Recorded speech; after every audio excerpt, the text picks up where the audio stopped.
Well, the NHL trade deadline has come and gone, and Doug Armstrong and the Blues have elected to stand pat. They didn't make any moves to buy or sell. So was that the right call? Should they have, decided otherwise? Should they have, pushed all the chips in and capitalized on this hot streak? Should they have capitalized on the seller's market and traded away pieces like Braden Shen? Plus, what does the Colton Parayko injury add to all of this? What does it mean for the Blues for the rest of the season? Will they be able to recover? Which players will factor into the blue line now? And does this team have what it takes to make the NHL playoffs? We're going to talk about all that and more today on Note News.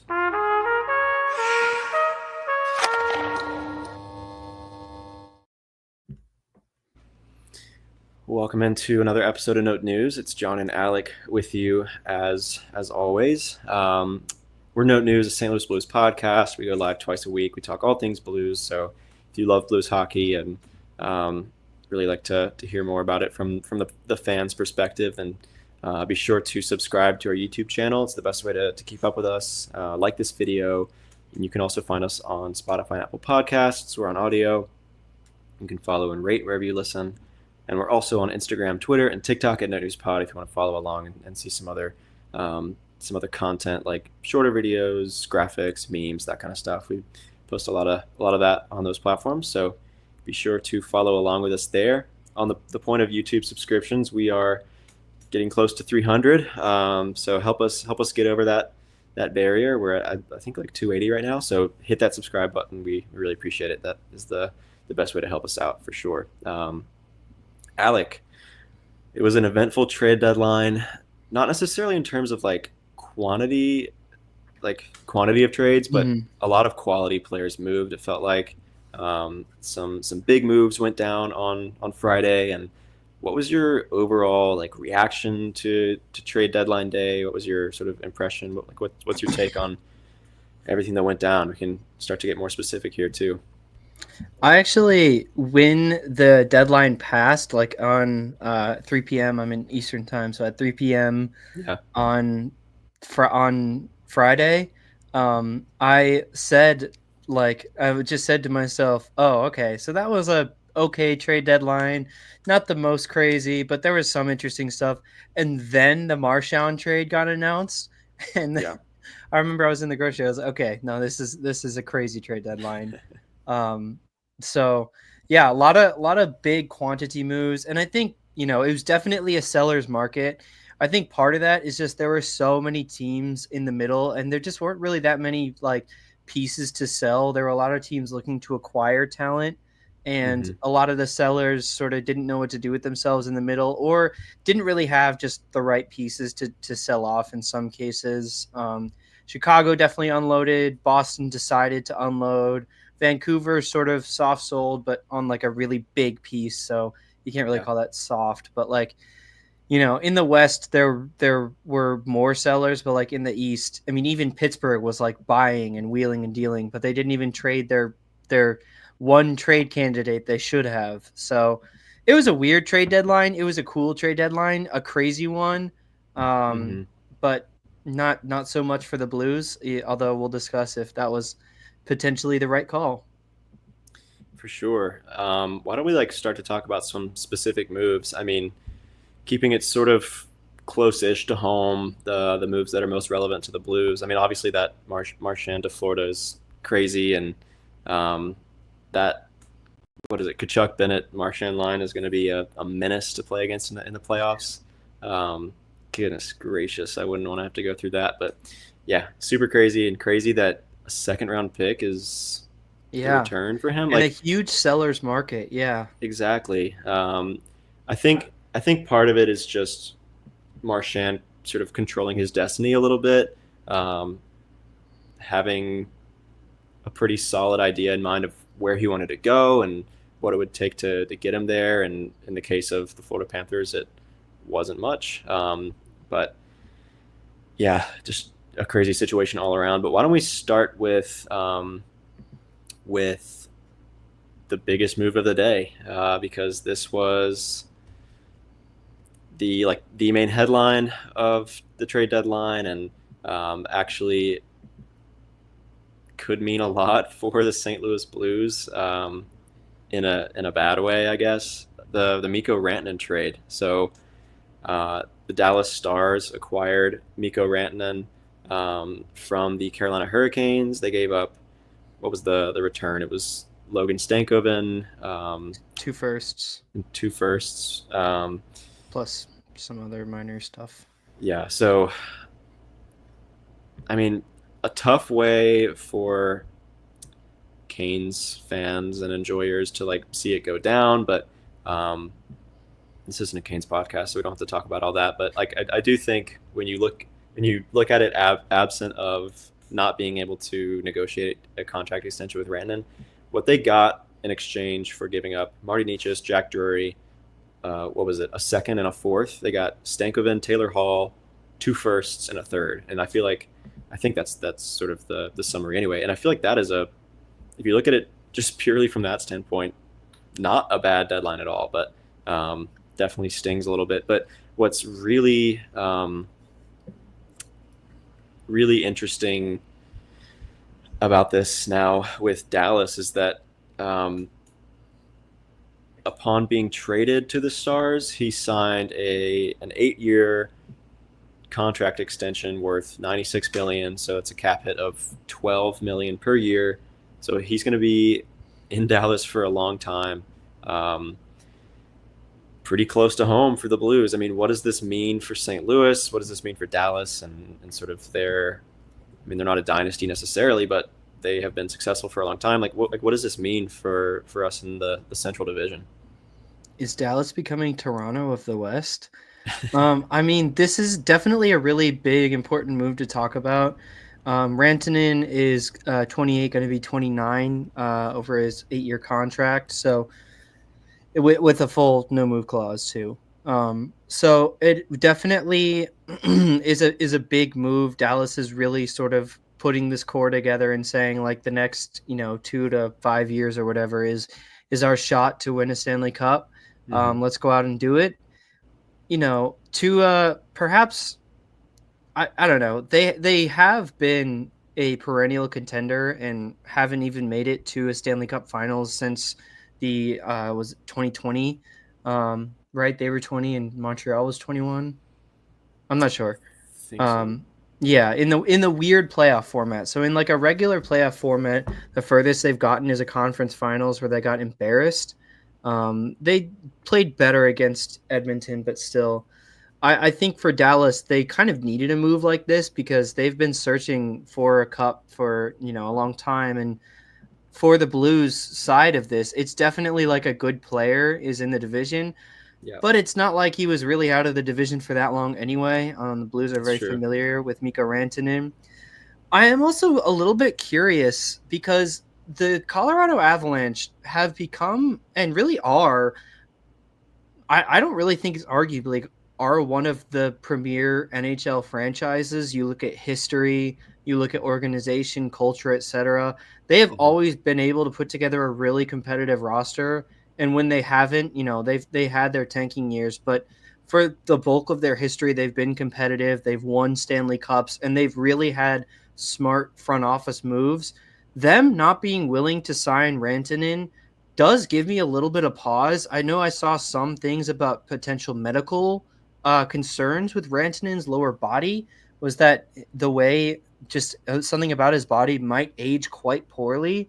So definitely like there's a silver lining here that this could blow up in Dallas's face because now they have committed significant money to Tyler Seguin, Rope Hintz, Jason Robertson, Mikko Rantanen, Miro Heiskanen, still have to pay Wyatt Johnson. Or no, they just paid Wyatt Johnson. Yeah. That's right. 5 years. And Ottinger too. So like they are pretty much, this is their core. There's really not going to be a lot of movement at this point. And so this playoffs is going to be a really big test for them because if they can't make a deep run or heaven forbid, like get worse than they have been in the playoffs as of late, that's really going to be a scary prospect as a Stars fan. And they're always going to be really, really good in the regular season. That's kind of why I'm calling them maybe the Toronto of the Western Conference. So they've got expectations, and there's a chance that this blows up in their face. Now, that isn't like likely. Rico Rantanen is a really good player, and they Dallas is probably the best offensive team in the league, I'd say now. Yeah, I feel like Close they're to it. the cup favorite, honestly, now at this point. Yeah, but I mean, we'll see how it plays out. Rantanen was really, really not playing well in Carolina, Yeah, and now he's locked up for almost a decade. So we'll see. yeah, definitely interesting. I mean, I will say this: my preseason Stanley Cup matchup prediction of Stars Canes just got a lot more interesting. That would be a super fun series. Wouldn't that be crazy? I am like, if the Blues can't get into the playoffs, which we'll start to talk about here soon, if they can't get in to make a run, then like this is what I want to see. That would be so cool to watch. But The yeah, booze would crazy. be raucous. Yeah, it really would. And Raleigh, but bringing it back to the Blues a little bit, they'll play the Avs. I think twice down the stretch. The Avs improved a little. They like a fair bit, but when you look at the like, how much Dallas improved, I feel like the goalposts just got moved, and so it's tough to keep up with that. But like they brought in Brock Nelson, and who else was it? Charlie Coyle, um, and then remade their goalie tandem this year as well. So they've had a productive year. So that'll be a tough matchup. But thinking about this wild card race, so that the Blues are in a race for the second wild card out of the West with Vancouver, Calgary, Utah, and like Anaheim is barely in there, but they're falling out now. All of those teams didn't really do anything. If know they like Utah did a little, Calgary made some moves earlier. Obviously Vancouver with the big JT Miller trade earlier on, but like this week, it was just kind of crickets from these teams. I mean, what do you think?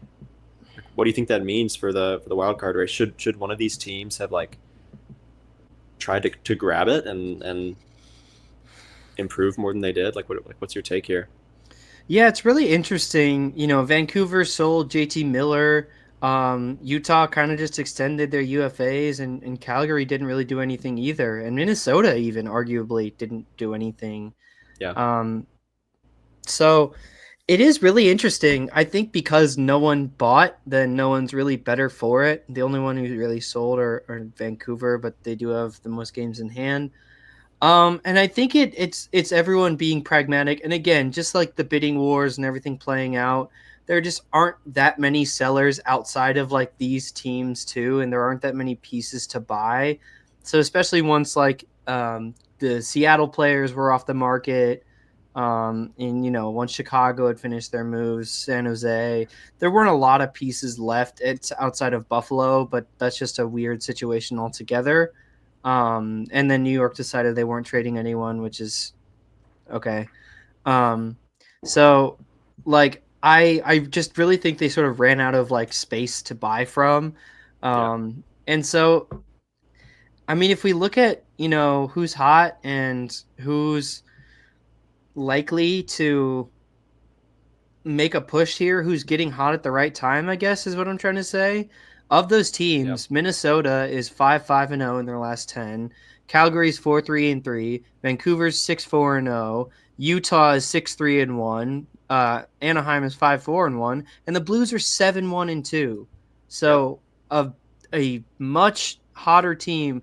The only game in our last 10 that we did not score a point in was that Dallas loss where we arguably outplayed them. Now that doesn't matter because points are standings points. But my point being, I really think the Blues are catching momentum at the right time. They have to keep it going, but I think because no one bought, it's interesting strategy. And I think again there was not a lot of pieces on the market, and as well as these teams having uncertain futures, having to buy at that point would be interesting. But yeah, for sure. Yeah, I think I don't have a whole lot to add there. I mean, that point about the Blues being hot at the right time with some of these others not quite there. I mean, that is real, and we'll talk about looking ahead, like what we can expect from this wild card race, and the Blues being a part of that. But for now, should we let's talk a little bit more about what the Blues did this week, which was, drum roll, nothing. They did not make any moves to buy or sell. They stood pat. Shout out Pat. Shout out. Shout out to Pat. St. So Louis, I mean, big fans of Pat. yeah, that's right. And, across multiple sports too. Yeah, for sure. They made some moves earlier on. Cam Fowler being the big acquisition. Terminated Brandon Saad, traded away Scott Perunovich. What else? P.O. Joseph was shipped out. Mostly stuff around the fringes, but that Cam Fowler one was the big one, and that, to their credit, has had a huge impact on this season and this team. Really stabilized the blue line for St. Louis, and has, I mean, arguably been one of the big reasons that they've been able to get back in this, along with Montgomery being head coach as well. If you count an acquisition, if you count the Montgomery signing as an acquisition, that's a pretty big one. But they stood pat this week. Chose not to buy, to make up for the loss of Colton Parayko.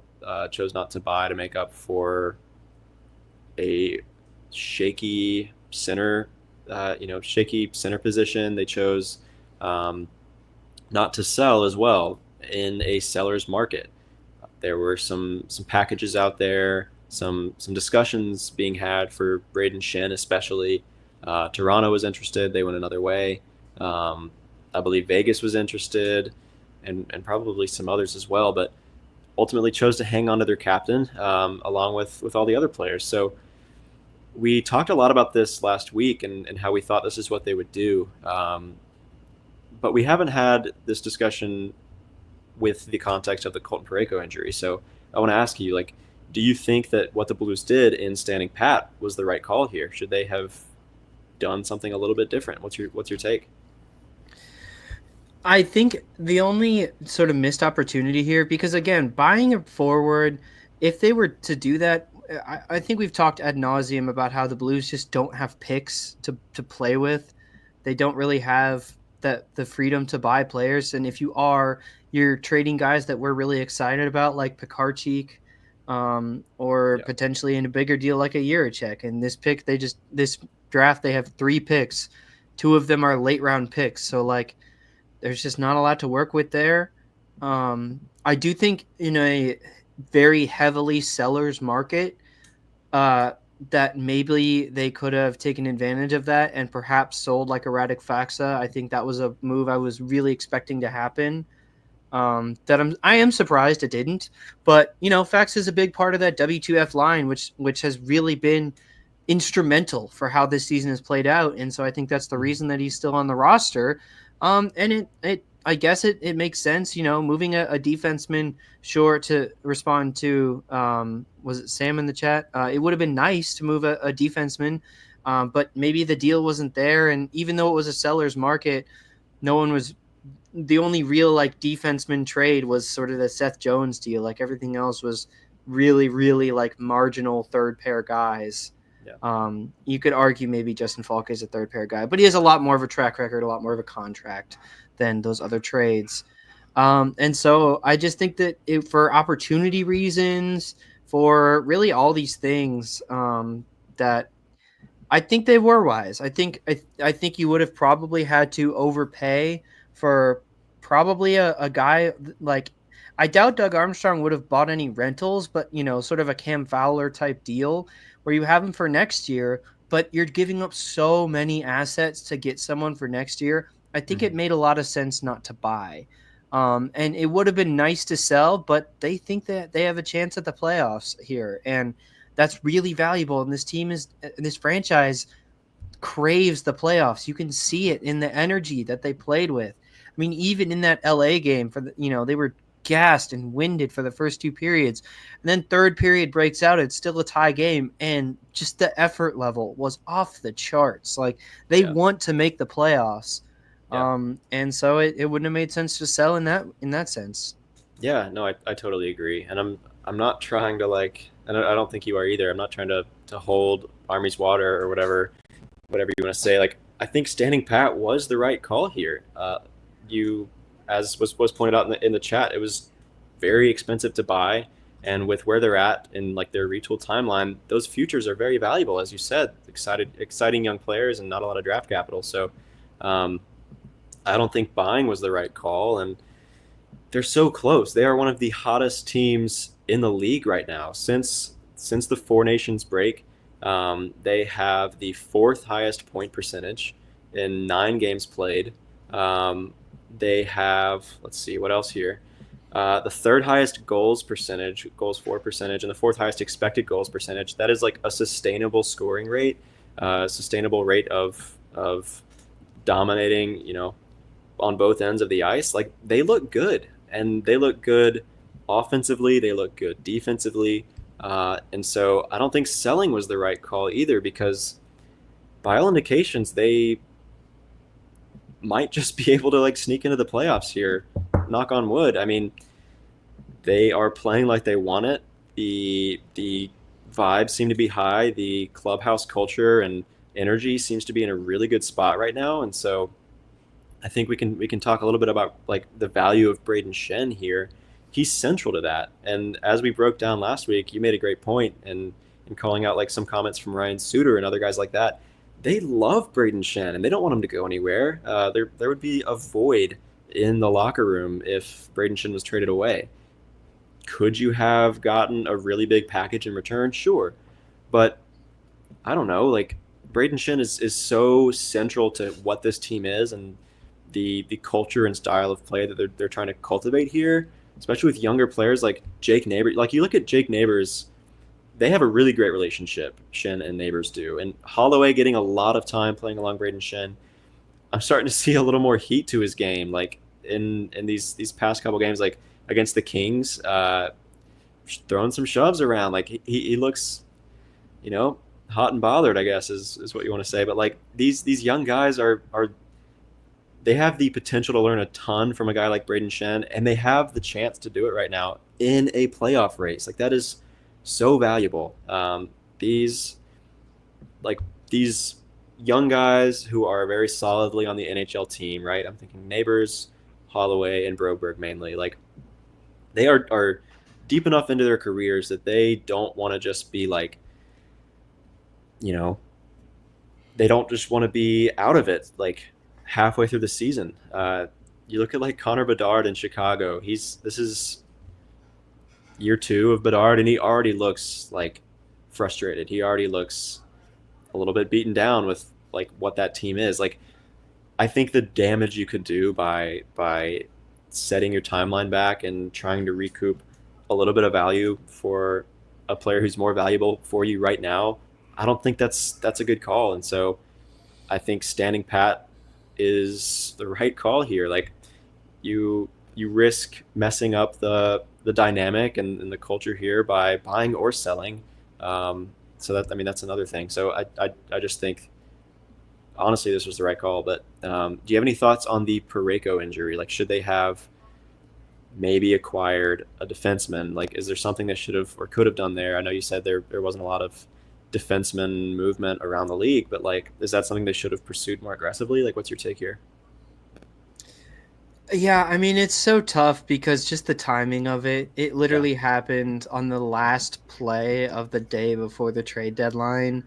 If this were a week before, maybe we would have seen them more aggressively pursue, like one of Buffalo's defensemen or something. But again, it was a heavy seller's market. The timing of it made everyone know that we were desperate, which means that the Blues would have no leverage that's true. in Yeah. a seller's market, trying to desperately acquire like a top pair defenseman.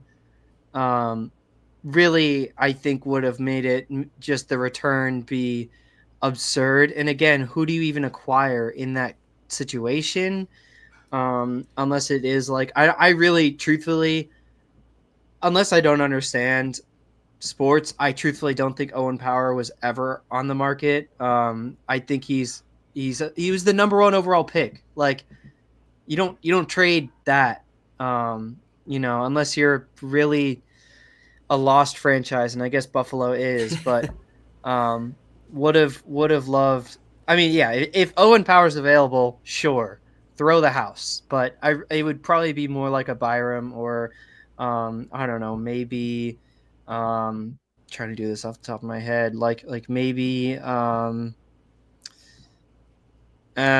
up short. But regardless, Just like a, like I don't know, like a cider, or not a cider, like a Nemec, but he's not even. yeah, He's let's not just even. get if we could just get more That's not what cider. I meant. That's Sorry. no. It didn't have to be rude. Um, yeah. But I really think the timing and everything, the market, like, yeah, maybe they could have and should have. It was just kind of an unfortunate situation, though, if I'm looking at it objectively. The way I don't know.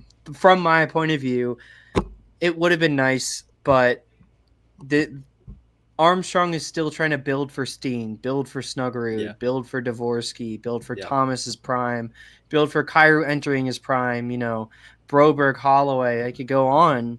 And acquiring like let's just say Bowen Byram for, admittedly, I don't think he's a pending UFA, if I remember correctly, No, he's not. but I think he might be a pending RFA, but not a um, UFA. yes, correct. So hey, maybe we just offer Cheeto in the off season. Um, but yeah, I really think that maybe you could look at that as like a Washington Capitals type move of like trying to take hits on these like underperforming guys around the league, which actually like there is a spin to that for sure. Yeah. But they played it safe, and especially given how well the team is already playing, I think that's fine, and I think that makes sense. Yeah, I think like going into the season, it was if they can get into it, great. But we don't like we're not the front office was not necessarily expecting them to be a playoff team this year, and I think the bar was raised to the level of standing pat. Like I think it could have been a sell very easily Mm-hmm. going into the deadline if it was going the way that it was going um, last fall. Like I think like before the Monty hire. If that had kept up, then sure, like they probably would have sold. Maybe Shen, maybe Bushnevich, and definitely probably someone like Faxa and Suter. Um, but this team has played their way into deserving a chance, and so I think Yeah, standing pat I think that's a is huge part is how like they earned this. yeah for sure. And I think looking at how difficult it is to buy, and yes, how desperate they would have been to acquire a defenseman, it just wasn't the right time, and I'm glad they didn't because I don't want them to try to like tease every little bit they can out of this team that isn't Stanley Cup ready if it means sacrificing a future that is a bright future right now by all indications. And so I think this was the right call. But why don't we move on to the Colton Parayko injury here? So this was a tough one. We haven't gotten Yeah, a chance to talk about this yet, but huge bummer. Colton Parayko is going to be out for 6 weeks. He'll have a scope on his left knee, and he'll be reevaluated in 6 weeks. Was this against the Kings? Not the last game, but the yes, second to last game against the Kings. Yeah. yes, Um, really like weird play. And it's just really tough to see. Like effectively, this ends Colton Parayko's season, at least for the regular season. There's if they make the playoffs, he could probably come back then, but um, this is kind of it for him this year.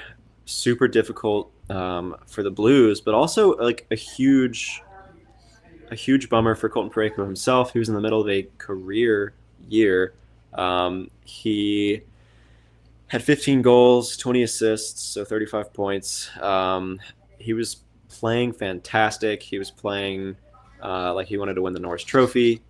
He was probably on his way to getting some Norris votes, not necessarily to be a finalist, but to get some votes, down the ballot for sure. I think that was where he was heading.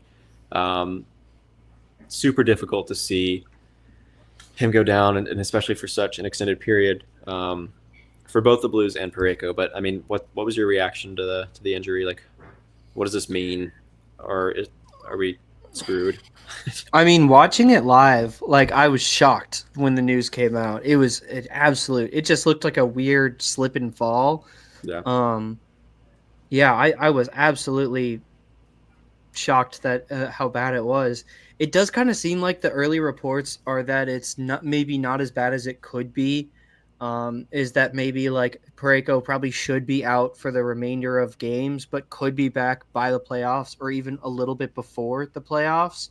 Hmm. Um, but like it's I mean he was such a key part of this team. You know, Parayko is part of the Blues core. He's part of the Yeah. Blues leadership core and he's part of the Blues on ice core. Yep. Um and it's just such a awful loss. You hate it for Yeah. Parayko too, who is in the middle of a career year. Like this was kind of a legacy redefining season. You know, he looked like he had hit the 30 mark, started to decline and was probably on the way out. And then last season was pretty good. And then this year plays like a monster, just scoring goals left and right, you know, finally figuring out that he can skate towards the net and pass the face-off dot. And look Yeah. at the results from that 6-6 frame with his shot. Um, and hand-eye coordination too. I mean, you know, the good thing is that the steps forward from Parayko we've seen this year, I actually think we could expect to see more of like next season too, Sure. because like I said, it's just sort of been a change in mentality and play style for him. Hmm. Still likes to hold the puck and skate it up through center ice like he always has been, but I think Yeah. he's getting more involved in the offensive zone. For sure. But I just really it's such it's just such a tough injury for so many reasons, and it'll be really cool to see if they can rally around that and fight for their guy. And the results in Los Angeles, were 1-0-1, technically 2-0-1 if you go back, but since Parayko's been out, Yeah. 1-0-1 in a game they fought really hard and barely lost, and in a game that they almost gave up late but won. Yeah. Hopefully the rest will Some of the hopefully the most 4 days of rest will help them here too. Yeah, for sure. Some of the most stressful hockey, like in recent memory, that I have Yeah. watched happened in out west this weekend. That Letty bomb though, like Oh that's the my thing. goodness. That's the thing. When Nick Letty is scoring goals like that, you know this team is fighting. You Yeah. know this team is like making a push. They understand what's going on. They understand the stakes, the scope of what's at stake here. Like what it means to make the playoffs. When Nick Letty is releasing piss missiles from the point like that, like that's what it means to make a push for the playoffs here. And it's so Yeah. tough they couldn't pull out the win in the end. But like, Yeah. I really, really hope that they can rally around this. And I think that they can. I hope that I'm not being optimistic, but I hate to say it, John. I'm getting brought back in. Like, I love it. I'm close to I might be there. I might be there. Like I might be ready to buy back in that this team needs to make the playoffs. Yeah. I love it. Yeah, shout out Nick Letty, huge goal, and as Matt in the chat said, those blocks were crazy too. Like he wanted to win that game. He wanted to put the team on his back, and very nearly did. That was a tough way to lose. But how about Joel Hofer, man? Like after some tough games recently, he got the win against Washington, but he gave up 2 goals and only 18 shots. So like that was still a tough outing, and he's had a lot of tough outings lately. But how about this one? Like he gave up one, a couple early goals. One of them got overturned, but they didn't look good, and I think we were a little nervous, but he turned it around and he looked so good. He basically stole them a point, and I think that's all you can ask for on a back to back from your backup goalie. So like, shout out Joel Hofer. But dude, I love it. Yes, like they are playing like they believe. Do you believe? It is definitely super. I think I believe. The And this vibes is what we're are saying are after the high. Blues didn't make a trade and then lost their number one defenseman. And Yeah, and now you still is believe. Now is when this team gets me to believe. I mean, is this not the most St. Louis Blues season of all time? It Like, is. It is pretty Blues. it took them until 12 hours before the trade deadline. Yeah, yeah, yeah. I'm so Um, stressed. yeah, it's gonna continue to be stressful, my man. Um, but I am ever the optimist. But to bring it back to Colton Parayko to make ourselves a little bit sadder again here, he was playing the most of any skater by a fair bit. So his average time on ice was 23 minutes and 51 seconds. He's been a workhorse for the Blues. He's also been a brick wall. He has the most blocks by a mile on the Blues. He's got 140. Second is Justin Falk with 88. So like he continues to be the Blues' third goalie out there, and was playing a really important role for this team. So I mean, just to sort of bring it back down to earth here, like how do you think this blue line will shake out? Like what do you think Montgomery will do, and what do you think he should do to sort of address Colton Parayko's absence? Because we have seen a little bit, a couple of different permutations of what it could be. I believe against LA in the last game, it was Broberg Falk was the top pair, Suter Kessel the second, and then Letty Tucker was the third. Fowler was out of the game for um, I believe the birth of his child. So obviously he will slot back in somehow. But what else did we see? I think we saw Fowler Letty top pair, Broberg Falk second, and then Suter Tucker, Suter Kessel, something like that. I believe against Anaheim. So like, what's your take on the look of the blue line now? Like, what do you think they should do? Yeah, I mean, also it's really tough in the last game because Cam Fowler just recently had a child. I don't know if it's first child or multiple, but I don't think so. congratulations Yeah, to yeah, him. But he's yeah. on paternity leave, so couldn't play. So probably I want to say it'll probably be Fowler Broberg, but it could be Fowler Falk. I think definitely Cam Fowler will still be on the top line.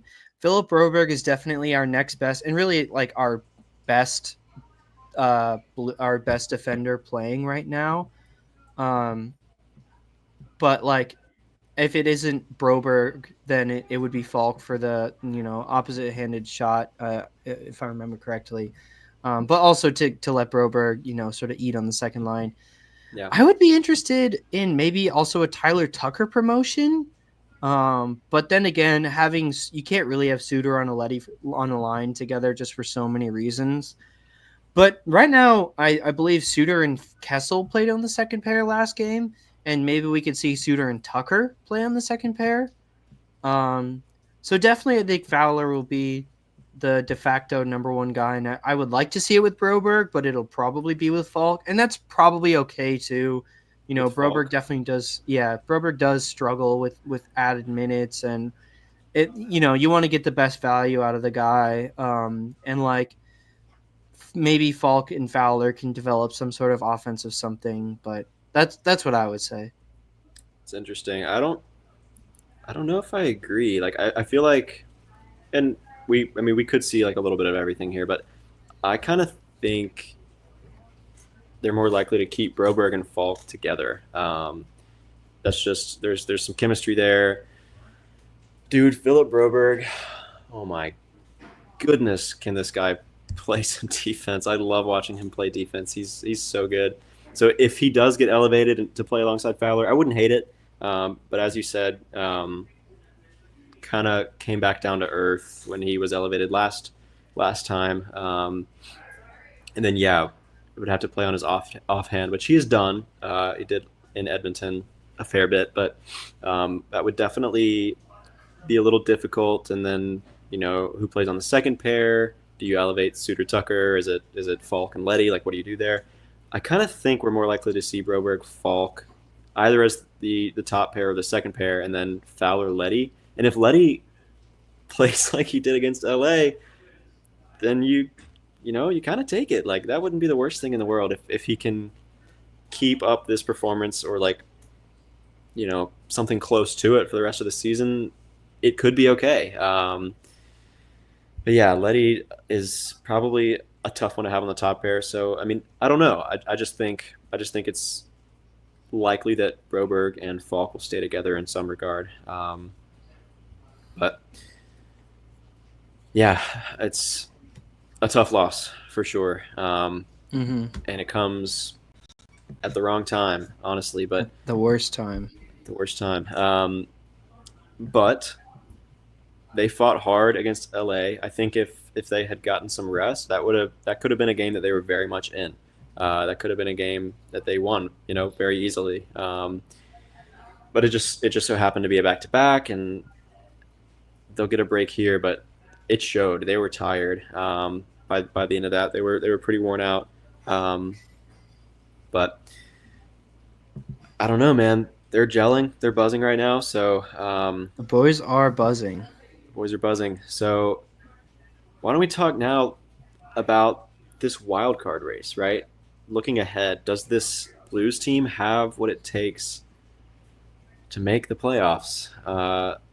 A question that I thought we had pretty definitively answered no to not that long ago, but they are making a believer out of Alec yet. And I am purposely not saying that I am bought back in because they seem to do the opposite of what I am convinced they will do. And so I think I shouldn't say. But looking ahead, so really who's in this race? It's Calgary. They have the second wild card right now. They've got 70 points in 63 games played.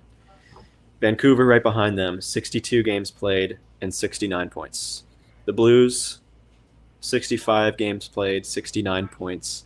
And Utah, 63 games played and 66 points. So all these teams have 2 or 3 games in hand on the Blues, but the Blues are within a point of this spot. If they won last night, they would be holding this spot, right? And so they are very much in this race. We can start to unpack this a little bit, but Alec, do you think this team has what it takes to grab this wild card spot and make the playoffs? I absolutely think they have the capabilities. They are firmly in the race, and there is not much left to go. The problem is one, that games in hand does make the numbers look a little bit deceptive, I think. Yeah. But two, I think the real problem is there's 17 games left in the Blues season. 17 games to gain and then lock down that wild card spot. That may not sound as small as it is, but in those 17 games, we need to be talking about 11 wins at least to make up ground on teams that are ahead of them. I mean, even like 10-7 is still maybe going to put you in, but you guarantee a maybe 10-7 is bench. But still, that's not even a guarantee, and another team could have a hot stretch of play too. I think it depends on if some of those losses come in overtime too. That would be I am even about, that would be very valuable. But yeah, you're right. It's going to take but a they continued period of success. They need wins. They don't sure. They need points for sure. But we can't take too many more loser points. We've already got quite a few, and that's we need Agreed. wins. I definitely think that this is a team that can do it. If we look at all the other teams in the playoff race, Minnesota's trending down, Calgary's trending down, Vancouver's trending. Calgary's kind of actually plateauing. I wouldn't say they're trending down. Vancouver's trending way down. Utah's kind of plateaued, and Anaheim is kind of, we know who they are too. The Blues are the only team that's seriously trending up, so they really have a chance here. This team is really starting to gel, and then the Parayko injury just makes everything look so bad. But I mean, like I said, I think I'm kind of starting to believe. I see the effort level that everyone is putting in on a given night, and I see just the it's, to me, it's two things that have changed my outlook on this team's season. And I had been, from the offseason throughout every point out the season, I have been hesitant on calling the Blues a playoff team. And in fact, I've been pushing back against calling the Blues a playoff team. The reason that my tone is changing now is two things. One is that a lot of their I think there a lot of them are buying into Montgomery's system more. Are really we're really not seeing as much like sloppy play, bad passing, and whatever, and they're really able to, at least when there isn't necessarily like a offensive or defensive pressure, sort of that back and forth of neutral zones, dump ins, et cetera, they don't lose ground and they don't give up terrible chances there most of the time. And two is that when that play does break down, when passes do start to go awry, things look really shaky. That defense, those blocked shots, that effort, that's how you steal games, and that's how you severely overperform when you're not even scoring that many goals.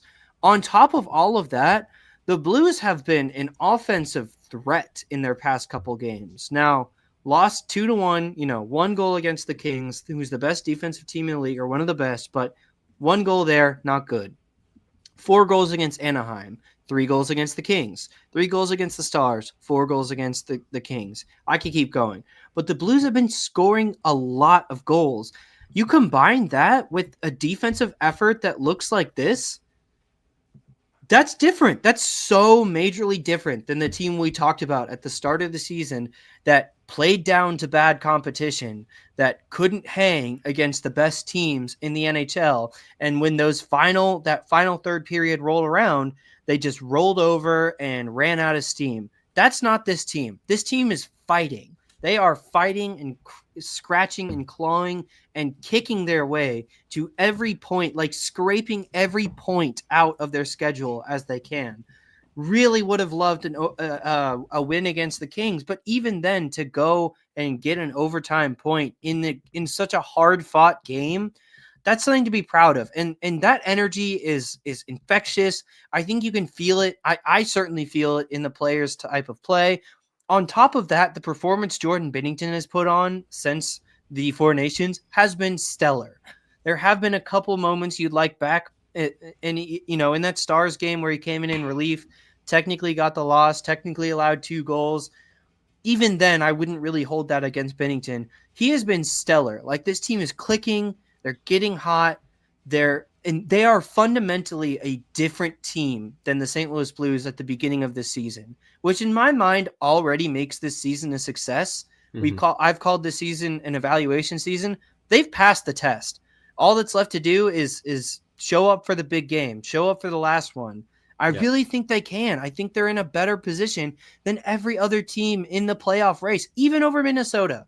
Now, the deficit might be too much to overtake Minnesota, but even then, I think they're better than every single team in that race.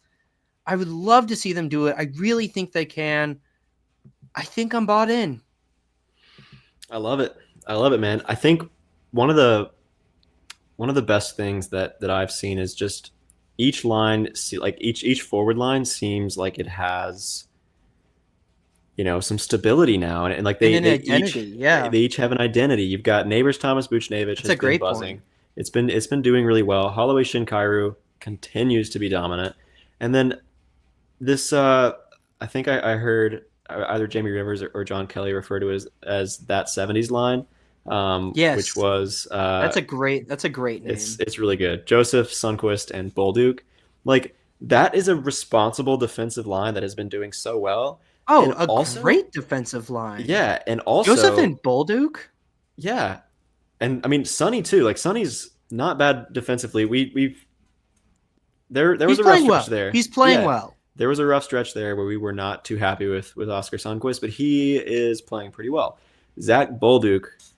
My goodness, am I excited about this guy. Like, for all of the frustration about, like, the St. Louis Cardinals messing up the development of so many young players, like, I am encouraged and, like, so excited by how the Blues have treated the development of their young players. Like, they are intentional about it, they value it, and they are, like, succeeding at it right now with the likes of Bolduc, Neighbors, Dvorsky, Stenberg, Snuggerud, all these guys. So I mean, that has me really excited for the future. But like, how about Zach Bolduc playing so well in these recent games? And I haven't even gotten to the WTF line, which is one of the you know best like Stories of the season. one of the stories of the season, one of the best defensive lines you could see out there, and truly a gritty identity line here. And Toropchenko has been, hey,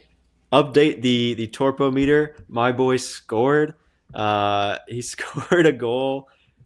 It was like what his is that his second goal this year?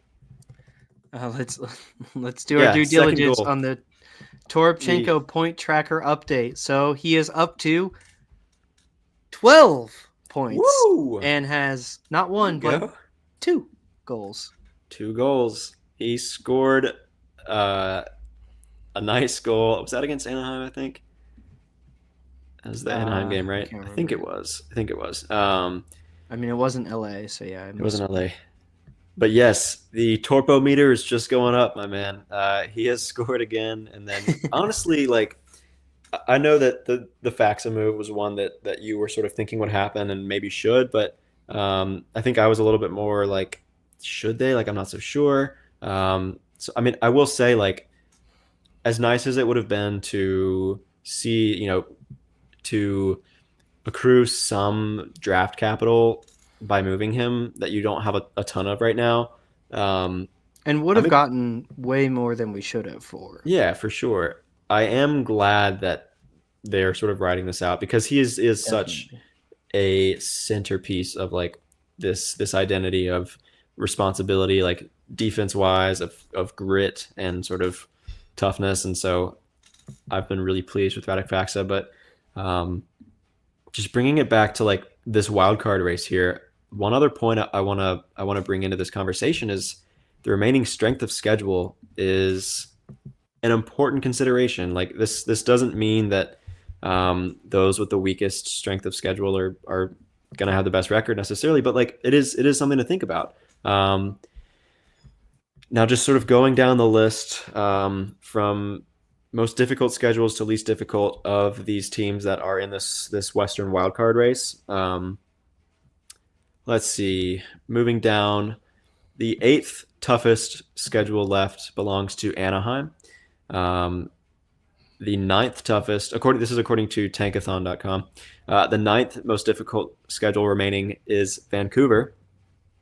Going down the list just a little bit, you've got Calgary, the 17th most difficult schedule remaining. Utah, the 22nd most difficult schedule remaining. Guess who is in dead last? Has the easiest schedule remaining this season.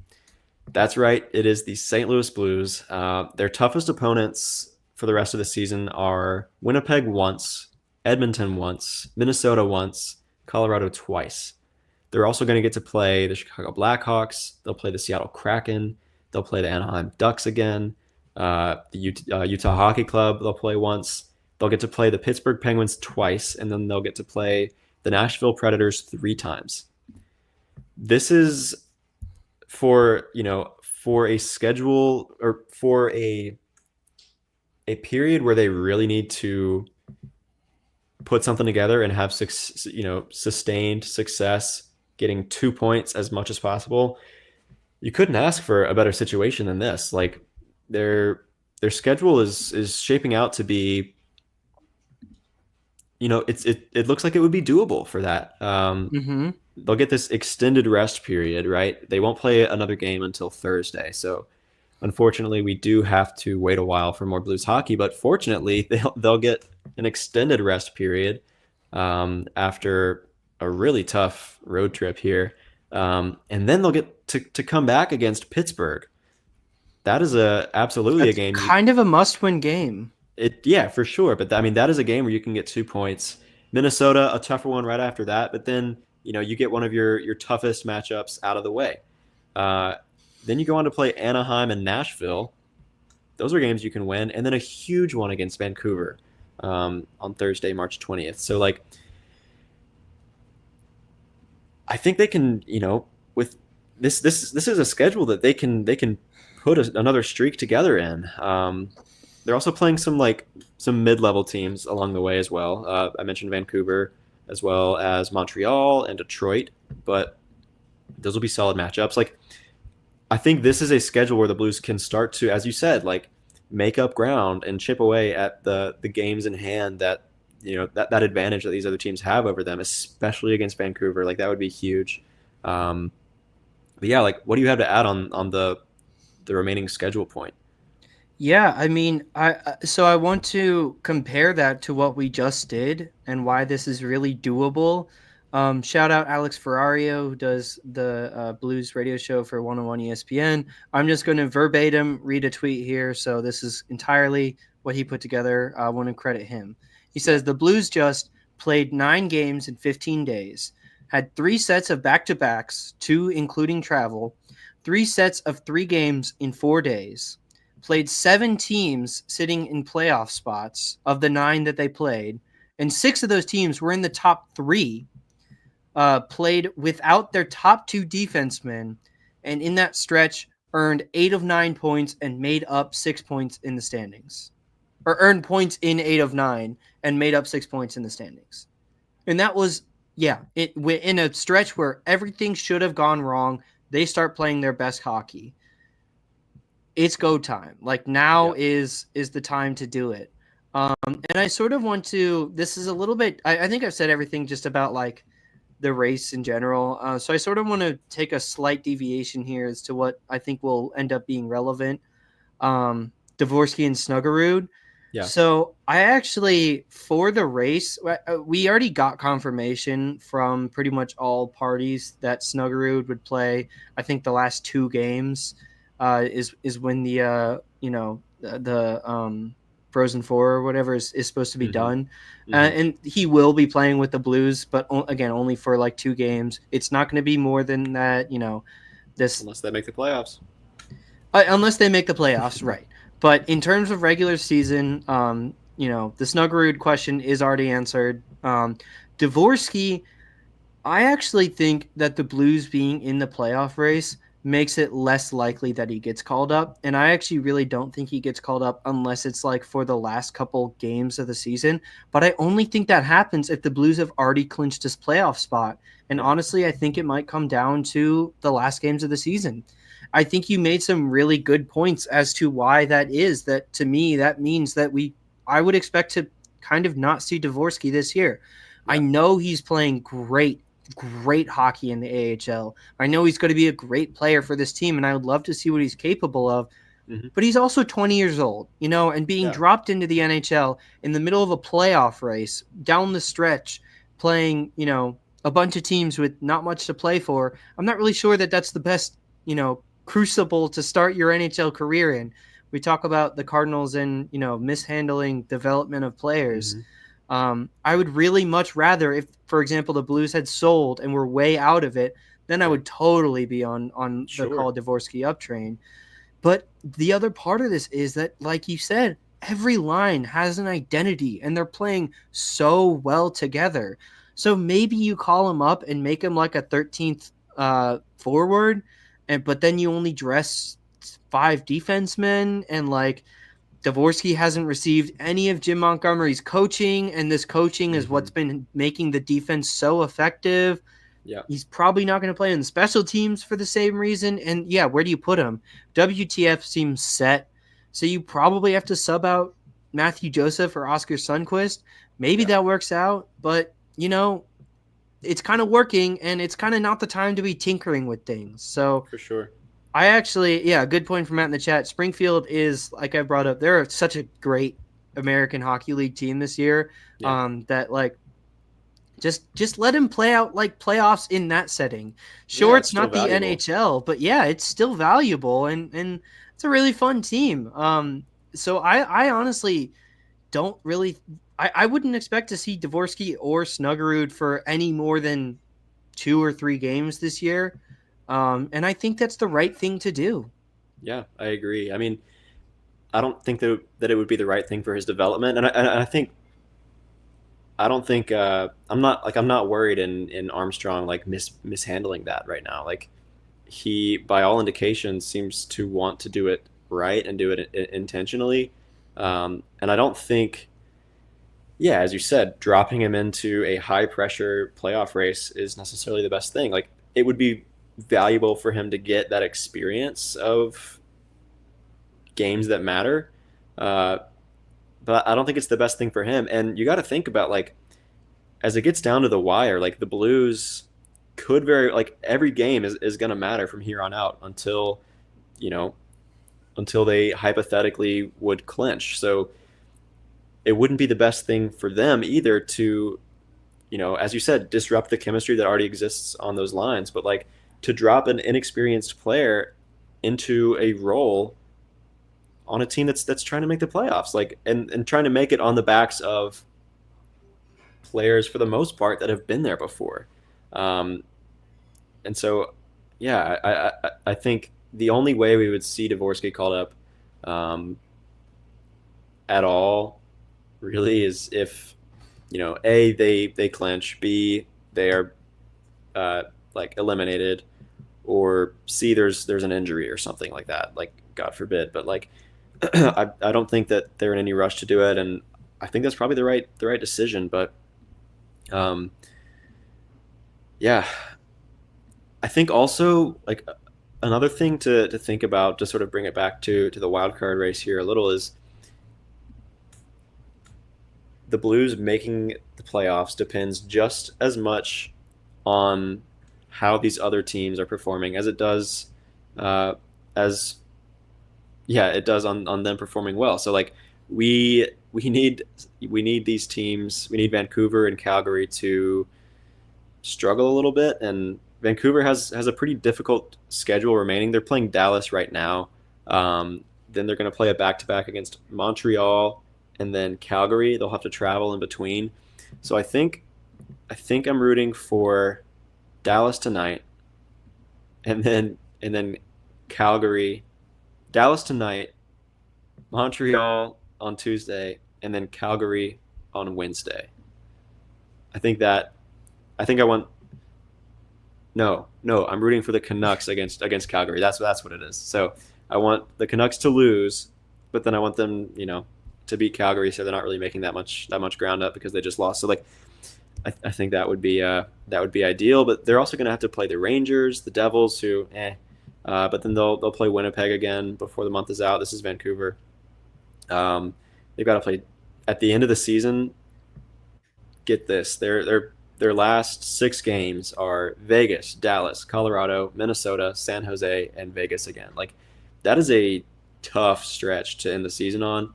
So that's music to my ears. Um, but I mean, what's your take on the Canucks or the Flames here, um, and sort of their remaining schedule? Because the Flames also have some rest time before they play Vancouver. They're going to play Colorado again. They have to play Toronto, Dallas, Edmonton, Colorado, and then to close out the season, they're going to play Vegas, San Jose, Anaheim, Minnesota, San Jose, Vegas, and then LA Kings. So not as bad as the Canucks have it, but not like an easy stretch by any means. What is your take on the Flames and the Canucks, and throw Utah in there too if you want to, but like how do you think these teams measure up with the Blues, and I don't know, do you have any takes here? I don't know. I absolutely would throw Utah in that mix. Yeah. They're kind of the team I'm most worried about. I'm not gonna lie. Now they're far off in the standings, but I think they have the most talent of those teams. Calgary has been absolutely getting carried by their goaltending. That I don't necessarily see that dropping off, but I think they're a very beatable team. But yeah, that goaltending's legit, and it's been really helping them. Again, in their last 10, they're 4-3-3, so they're getting a Yeah. lot of loser points, but they're not exactly dominating teams. They also have the worst goal differential for what it's worth of the teams in the playoff hunt. Hmm. Vancouver also has a bad goal differential. Um, but they have them and Utah are sort of the hottest teams, and I really like Utah's talent. So I'm kind of worried about the Utah Hockey Club. I'm not gonna lie. Um, But hey, if Minnesota continues to fall, then it really is just anyone's game. For sure. Yeah, Utah and St. Louis will play. It's the last game of the season. They'll match up. So I mean, that could be that would be it. crazy if that decides it. That would be insane. And That Jimmy would. Snuggerud scores in overtime to send us. Okay,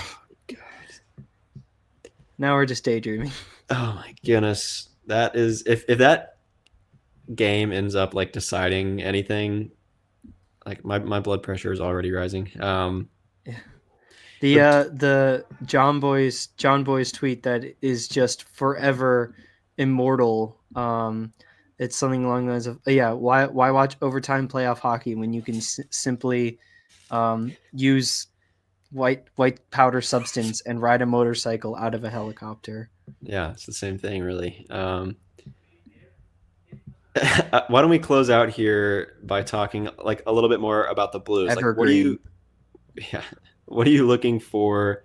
Um, I don't know, like what stands out to you about individual player performances, overall team trends? Like, what do you think is going to be critical to the Blues' success over this next month and some change? Like, yeah, Has to be the continued defense, for yeah, sure. I think there's probably three things that have to keep working out.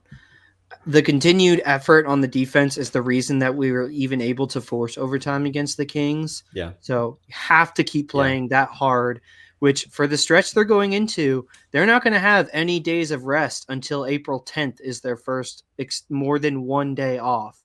yeah. They'll be every other night for like how many straight games? Uh, for I think you 15, said 15. Yeah, 15 straight games, but like, game on, game off, game on, yeah, game off, essentially for 15 games in a row. So that's 30 days. That's going to be a grind, but they need to give that effort defensively. So that's step one. Two is Bennington / the goaltending has to continue to perform.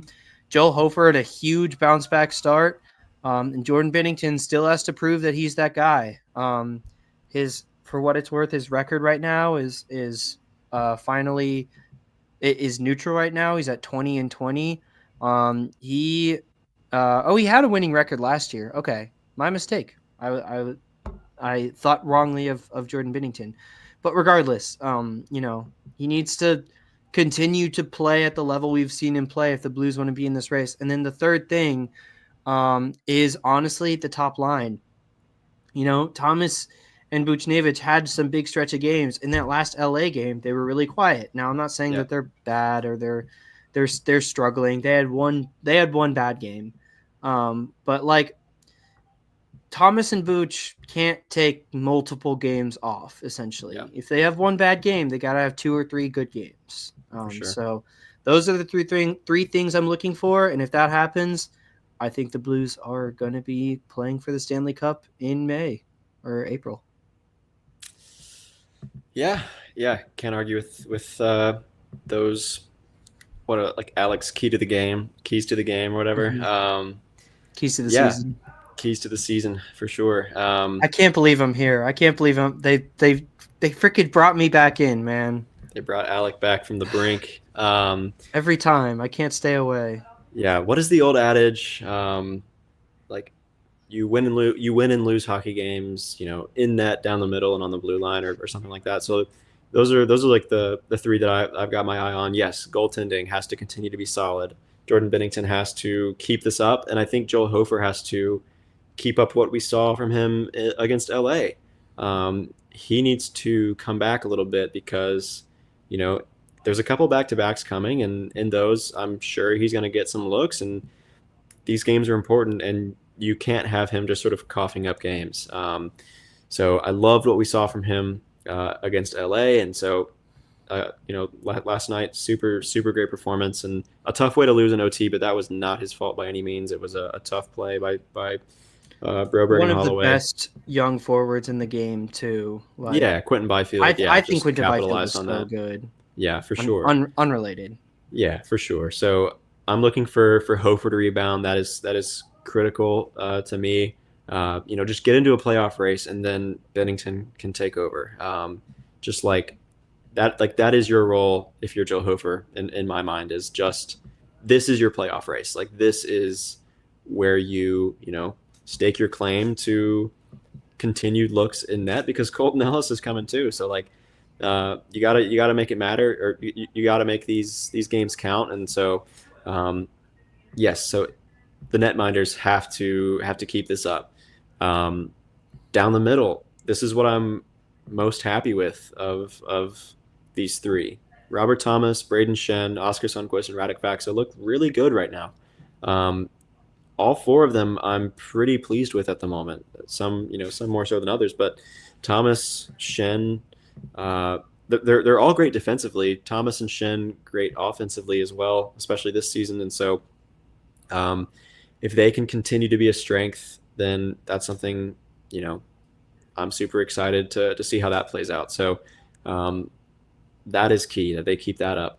The blue line is the toughest one now, and is arguably the most important with the context of the Colton Parayko injury. So they have to be able to recover from the loss of Colton Parayko, and they're I doubt they'll be able to recover in full. Right?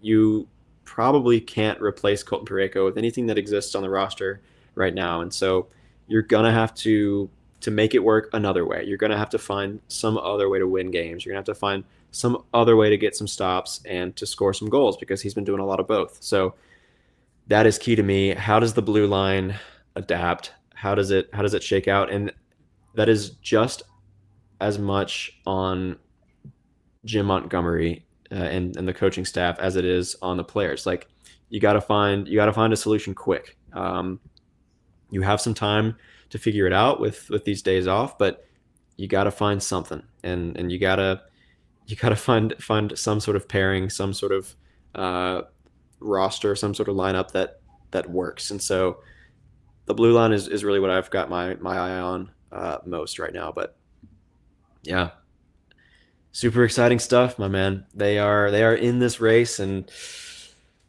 they've brought Alec back from the brink. Like I said, Are we back? I don't know, I don't dude. know. Maybe. I don't know.